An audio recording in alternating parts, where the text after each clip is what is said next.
Hello friends, hope you are doing great and learning English every day. তো চলুন ভিডিওটা শুরু করা যাক। এই ভিডিওটিতে আমরা শিখতে চলেছি 4 ধরনের advance English sentence structure. So watch the video till the end. তোমার পড়া হয়ে গেছে না হয়নি, তোমার খাওয়া হয়ে গেছে না হয়নি, তোমার বলা হয়ে গেছে না হয়নি। চলুন শেখা যাক এই ধরনের বাক্যগুলো ইংরেজিতে কিভাবে বলতে হয়। আমরা যখন কাউকে কোনো বিষয়ে জিজ্ঞাসা করে থাকি, সাপোজ সে কোনো কাজ করছে, সেই কাজটা তার হয়ে গেছে নাকি এখনো বাকি আছে, এরকম বোঝাতে মেনলি আমরা এই ধরনের বাক্যগুলো বলে থাকি। এই ধরনের বাক্যগুলো বলতে হলে আমাদের স্ট্রাকচার ইউজ করতে হবে আর ইউ ডান প্লাস ভার্বের ING form plus or not. এবার চলুন এই স্ট্রাকচার ইউজ করে বেশ কয়েকটা এক্সাম্পল দেখা যাক। ফার্স্ট এক্সাম্পল হলো তোমার পড়া হয়ে গেছে না হয়নি।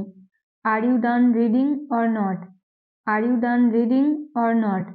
তোমার খাওয়া হয়ে গেছে না হয়নি?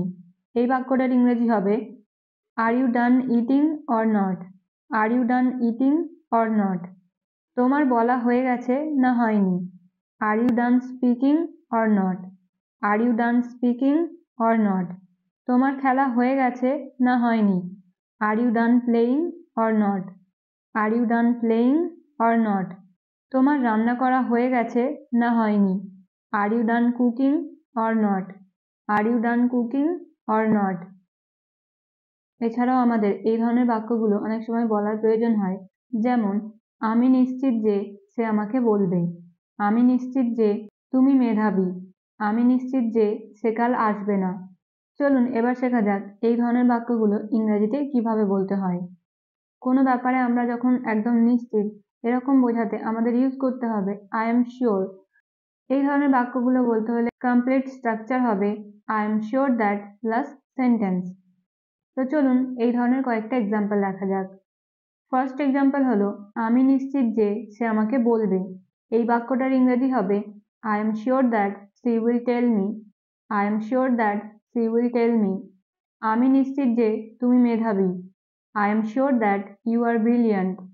I am sure that you are brilliant. আমি নিশ্চিত যে সে কাল আসবে না। I am sure that she will not come tomorrow. I am sure that she will not come tomorrow. আমি নিশ্চিত যে তুমি ধনী। I am sure that you are rich. I am sure that you are rich. আমি নিশ্চিত যে তুমি ভালো। I am sure that you are good. I am sure that you are good. কখনো কখনো আমরা আমাদের দৈনন্দিন জীবনে এমন ধরনের কথাগুলোও বলে থাকি, যেমন আমি যেতে পারবো না, সে আসতে পারবে না, আমি দৌড়াতে পারবো না। তো চলুন এবার শেখা যাক এই ধরনের বাক্যগুলো ইংরেজিতে কিভাবে বলতে হয়। এই ধরনের বাক্যগুলো বলতে হলে কমপ্লিট স্ট্রাকচার হবে subject plus won't be able to plus verb plus other word. চলুন এবার কয়েকটা এক্সাম্পলের মাধ্যমে শেখা যাক। ফার্স্ট এক্সাম্পল হলো আমি যেতে পারবো না। এই বাক্যটার ইংরেজি হবে I won't be able to go. I won't be able to go. সে আসতে পারবে না। He won't be able to come. He won't be able to come. আমি দৌড়াতে পারবো না। I won't be able to run. I won't be able to run. তুমি দেখতে পারবে না।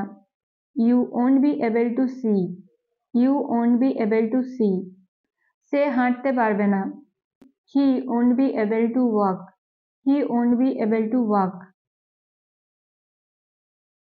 এরকম ধরনের বাক্যগুলো আমরা অনেক সময় বলে থাকি, যেমন তুমি কোনো কারণ ছাড়াই আমাকে সন্দেহ করো। তুমি কোনো কারণ ছাড়াই চেঁচাচ্ছ। সে কোনো কারণ ছাড়াই হাসছে। তো চলুন 4 নাম্বার স্ট্রাকচারে শেখা যাক এই ধরনের বাক্যগুলোকে ইংরেজিতে কিভাবে বলতে হয়।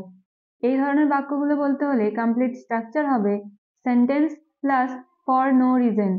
ফর নো রিজন কথাটার মানে হলো কোনো কারণ ছাড়াই। সো আমাদের ফার্স্ট এক্সাম্পল হলো তুমি কোনো কারণ ছাড়াই আমাকে সন্দেহ করো।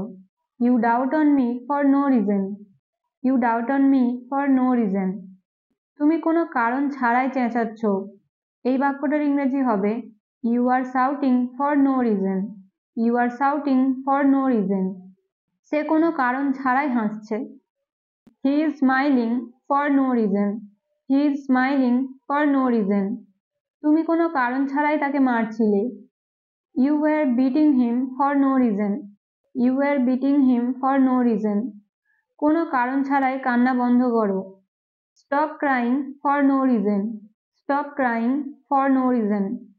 এবার আপনারা স্ক্রিনে 4টি বাক্য দেখতে পাচ্ছেন। এই 4টি বাক্যের ইংরেজি কি হবে আপনারা কমেন্টে লিখে জানাবেন। আবার একটা নতুন ভিডিওর সাথে দেখা হবে। Till then stay happy and keep learning.